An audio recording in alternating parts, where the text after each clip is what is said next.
The whole thing started with a podcast title. You don't pay any new capital gains ever.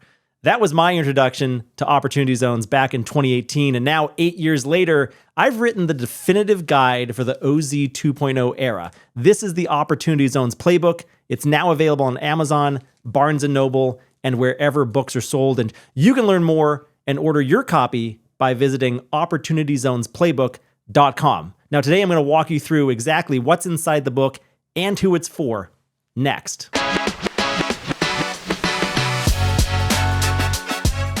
Welcome to the Opportunity Zones podcast. I'm Jimmy Atkinson. Joining the show to discuss the book with me is Andy Hagans, my partner at OpportunityZones.com and the book's editor. Andy, good to see you. How you doing, buddy? I'm doing great, Jimmy. It's always a joy to join you here at the Opportunity Zones beat and on your long-running podcast. It's a great time, bud. I'm glad you're here. And Andy, I'm usually the host of this podcast.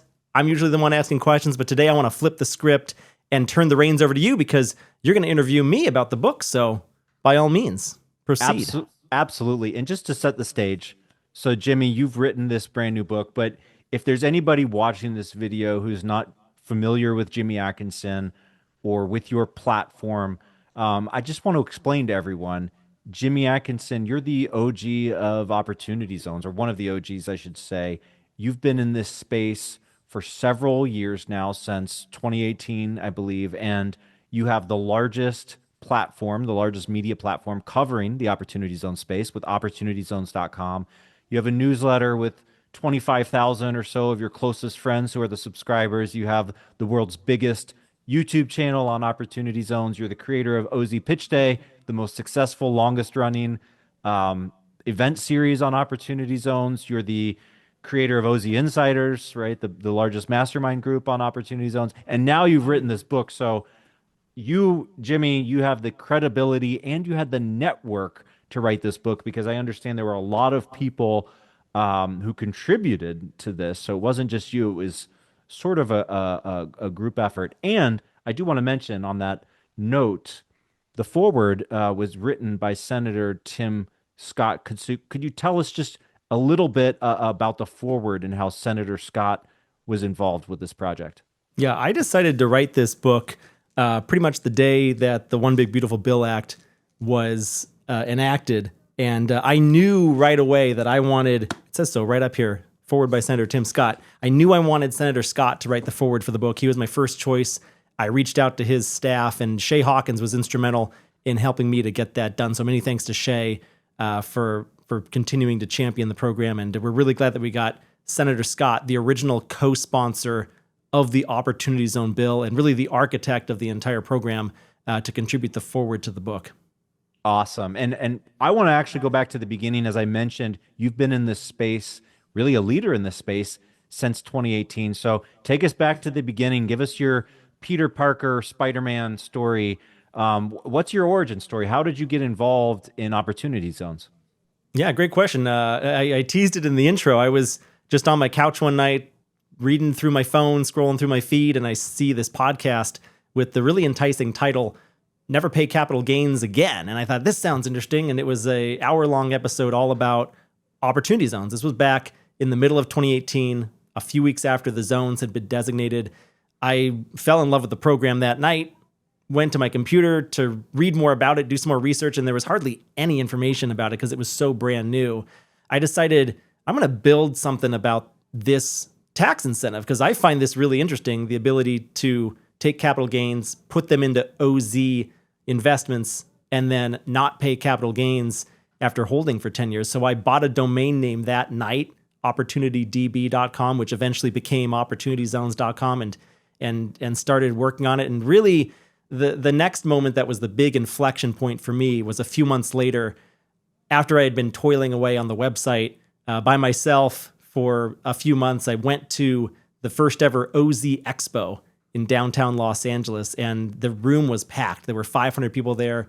They had oversold the event space, and that was just an aha moment to me that this wasn't some weird niche. This was some big movement that was going to grow over time. So I was in the right place at the right time on that particular night, Andy. Yeah, I mean, you were early. You were an early mover, and I think that's what helped you establish, the leadership that you have in terms of the media and informational coverage that you provide to Opportunity Zones. And, thinking about just the work you've done over the past 8 years in this podcast and on this YouTube channel, and also through your newsletter, it's almost like you wrote the book over 8 years, but it was distributed in all of these individual pieces of content. So I think it's really cool that you took the time. It was a huge undertaking this year in the wake of the One Big Beautiful Bill Act and OZ 2.0, and sort of updated it all here for June 2026, that there's now an updated and concise guide to the whole program. But there's so much to know about Opportunity Zones, and it can get pretty complicated. So who is this book for? If I'm a newbie, is this book going to be helpful to me, or is it more for advanced practitioners or accountants or people like that?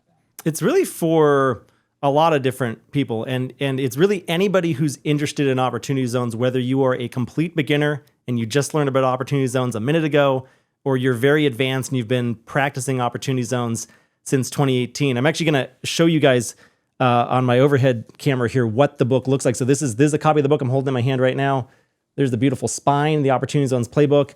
Back cover, endorsement by Senator Tim Scott, another endorsement from Michael Episcope, who's the co-CEO of Origin Investments. A little description. I'm going to answer your question, Andy, by opening up the introduction, which is the greatest tax incentive ever invented. Goes through my origin story, the origin story of the program. But then this part here, why I wrote the book, and then who this book is for and why it matters now. I list several different bullet points here: investors, family offices, developers, sponsors, attorneys, accountants, economic development leaders, you name it. Anybody who touches Opportunity Zones at all, I think, will get a lot from this book. But it's really designed for three primary audiences, Andy. One is investors. Two is sponsors or developers who are looking to raise capital from investors. And then three is anyone who is advising those first two groups. An accountant, an attorney, or a financial advisor particularly will get a lot out of this book, Andy. Awesome. And I know that a lot of people have already purchased the book. I know it, as soon as it was published, literally within a day, it was rocketed to the bestseller list on Amazon in the new releases category. But why now, actually? So you've been in the OZ space for 8 years. This book almost wasn't written because the Opportunity Zones program almost died. So what happened? That's right, Andy. It did almost die, and it was scheduled to die, right? When the legislation first passed at the end of 2017, the Tax Cuts and Jobs Act created Opportunity Zones really as a temporary program. The program was always meant to expire after 2026. And there was always a hope in the industry that, and among investors and developers all over the country, that eventually the program would get renewed and extended, maybe even made permanent.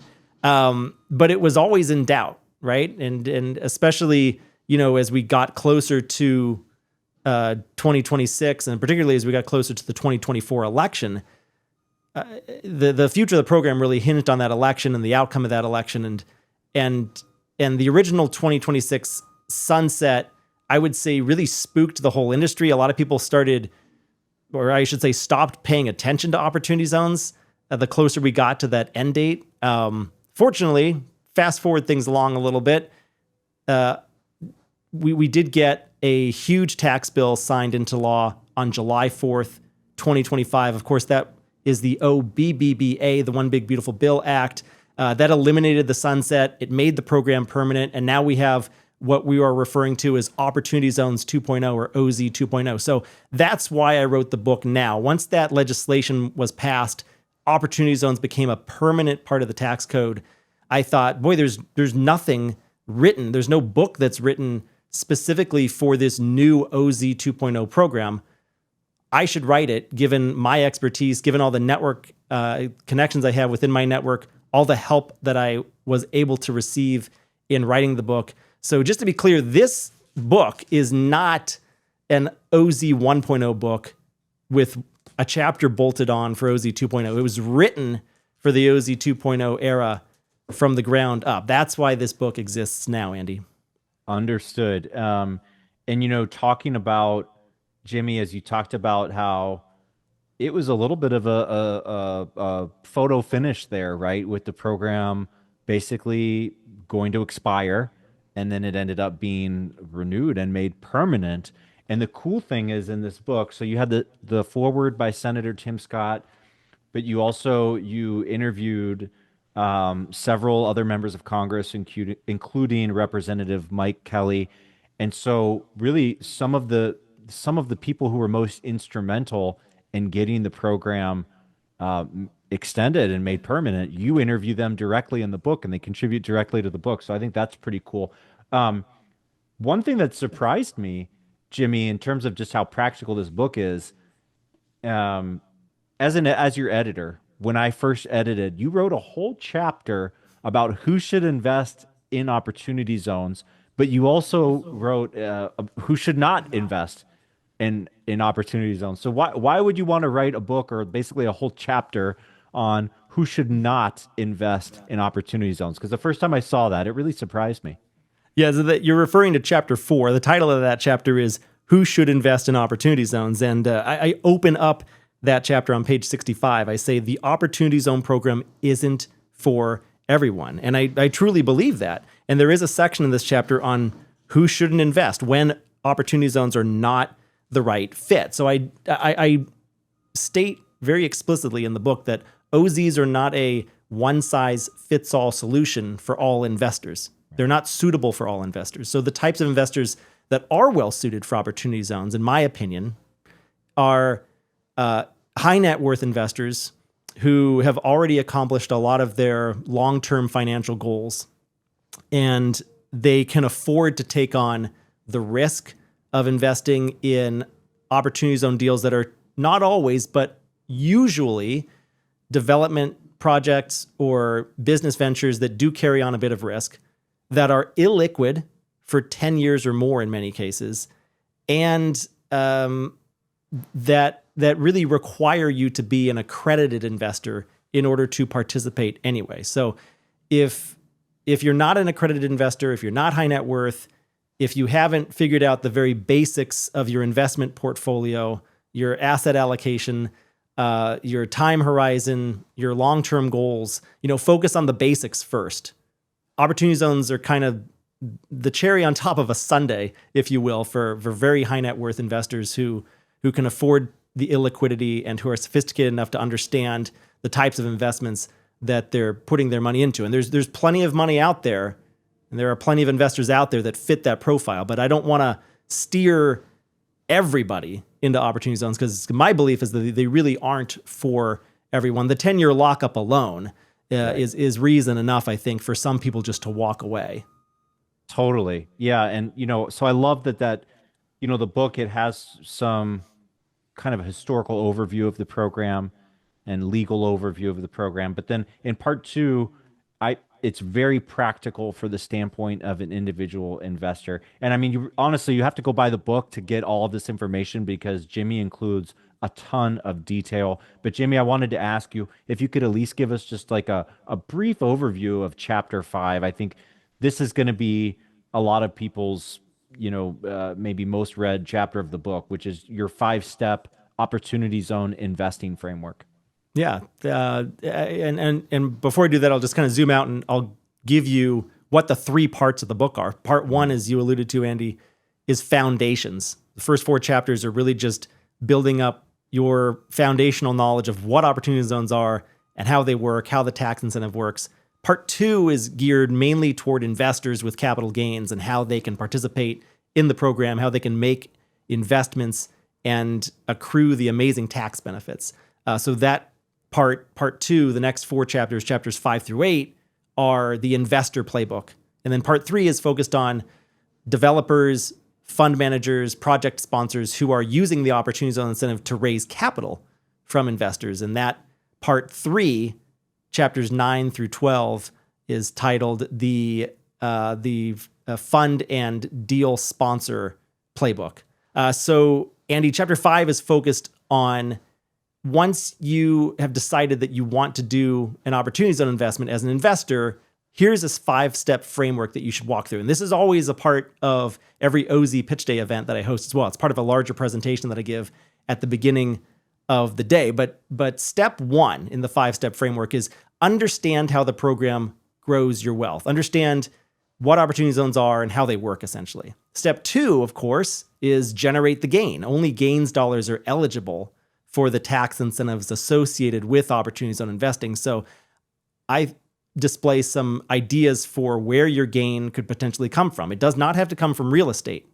So unlike a 1031, it can come from anything that is taxed as a capital gain. Could come from real estate. Could also come from sale of your private business, sale of individual stocks or bonds, mutual funds, index funds in your brokerage portfolio. Could come from the sale of Bitcoin. Maybe you're selling your SpaceX stock. Anything that triggers a capital gain is eligible for investment into opportunity zones. Part 3, or step 3, I should say, of the 5-step framework is pick your opportunity zone investment strategy. I lay out that there are multiple types of strategies within this larger strategy of opportunity zone investing that you're going to want to investigate and perform your own due diligence on. Step 4 then is to, once you've picked your investment strategy, to pick the specific investments, the specific businesses or projects or development deals that you want to invest in. And then step 5 covers the logistics of how to actually move your money and prepare your tax return. So kind of that behind the scenes stuff that's maybe a little bit less fun, but very important, Andy. Obviously very important. And I think the attractive thing of your 5-step framework is you don't assume that any reader, you don't know what their starting point is. You just start from the basics and kind of walk people through it in a really intuitive way. But I wanted to hone in a little bit on step 4, which because we get asked this all the time from investors or financial advisors who will learn about the incentive and get really excited, but then they're like, well, how do I find good deals? How do I find good funds or offerings? So that's just a question that we're getting all the time. So do you address that all in the book, that step 4 about, where do you find your deal flow? I do a little bit. And there's no such thing as a guarantee in investing, right? Investing involves risk. Loss of principal is possible. Stuff goes to zero sometimes, right? Whether it's an opportunity zone deal or some other type of investment. So I'll start with that first of all. So understand that you are taking on investment risk when you make any investment. And that applies to opportunity zone investing as well. But I do try to guide you or give you some sort of framework that you can use to perform due diligence on deals. And I give you some outlets for where you can even find the deals. A lot of people, they go to their financial advisors or their accountants or their friends. They ask about opportunity zones and, maybe they get a good answer. Maybe they don't, because opportunity zones, they've been around for 8 years, but they're still kind of new. They're still kind of exotic and niche. And even your financial advisor you've been working with for a number of years may not know all that much about them, may not have access to them on his platform, or may have access to only a select few. So one of the reasons why I created OpportunityZones.com was to form the marketplace for opportunity zone investments. And through that platform at OpportunityZones.com and through our OZ Pitch Day events, I like to showcase a huge variety of different opportunity zone investments that you as an investor can invest in. Whether you have your own qualified opportunity fund already set up and you want to invest directly into deals, or maybe you haven't set up your own qualified opportunity fund, you just want to become an investor in somebody else's fund, we present a huge array of options on our Opportunity Zone investment marketplace, on our website, OpportunityZones.com, and at our event series, OZ Pitch Day, which we've hosted well over a dozen of them now. We've been hosting that event since 2020. We've had over 15,000 attendees go through those events over the last several years, Andy. I would say that just to give one tip, the one concrete red flag that I'll kind of flag for the audience listening right now, when you go through the due diligence is, do they have their documents in order? Are they working with a reputable accounting firm? Are they working with a reputable attorney or law firm to set up everything? Do they give you a PPM to look through before you wire your money? If the answer to any of those questions is no, that's a huge red flag. So that's a little sneak peek. Some of the very basics, some of the framework you should go through to find deals and also to help you vet deals as well. Yeah, and Jimmy, I think the book does a great job of walking any investor through that, and I think it's also useful for a developer or fund manager, fund sponsor to kind of read that part of the book and kind of see things through the eyes of an investor. And yeah, I have to say, as your editor, as the book's editor, I read every word several times, and I thought I was done. And then you sent me the appendices, and I was like, "Oh no, there's more." I'm kidding. Actually, I did want to mention a couple appendices that are relevant. Is the Appendix A, the OZ Investor Readiness Checklist, and then Appendix B, the OZ Investment Due Diligence Questionnaire. They're practical kind of cheat sheets that are very useful and practical to any investor. And those come in the book, page 194 and 195.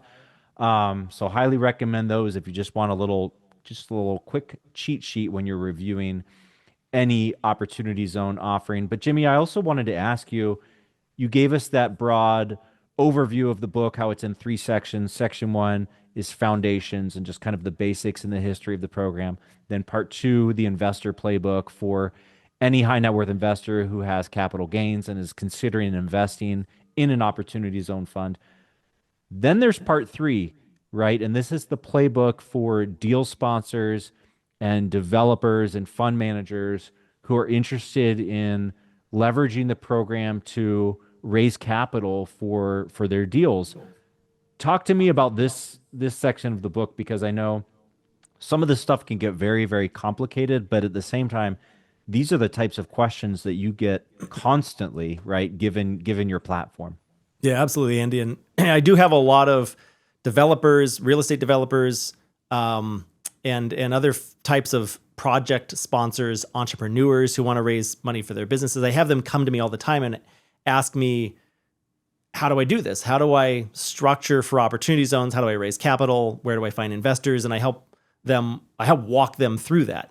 But what I really hit on, and that's what I really hit on in chapters 9, 10, 11, 12, the last 4 chapters of the book, the fund and deal sponsor playbook that you alluded to, Andy. And I would say that third part of the book is also fairly technical. Some of it's a little bit heavy in the weeds, technical, hopefully without going too much in the weeds. But I do explain what qualifies as a good Opportunity Zone investment, and that gets a little bit technical at times. But the big idea in there that I think I wanted to share with you today, Andy, is in chapter 10. And that's really all about how to raise capital for an Opportunity Zone investment. And one thing that I refer to in chapter 10 is what I call the OZ hook. Why the Opportunity Zone tax incentive is a really great marketing tool for raising capital, because there's lots of different types of investments out there. There's plain vanilla S&P 500 index fund, or you can buy a bond market fund, or you can buy individual stocks, right? You can buy Facebook, SpaceX, NVIDIA, IBM, Coca-Cola, you name it, right? And those are all like fairly simple to understand products, and they all have their reasons for being in investors' stock portfolios or investment portfolios. But why does somebody invest in Opportunity Zones? It's the answer to a problem that they have. So when you are trying to raise capital for your Opportunity Zone investment, you're not just raising from high net worth investors. You're not just raising from investors who just have cash lying around. You're solving a tax problem for people who have generated a capital gain and they have a huge looming tax bill.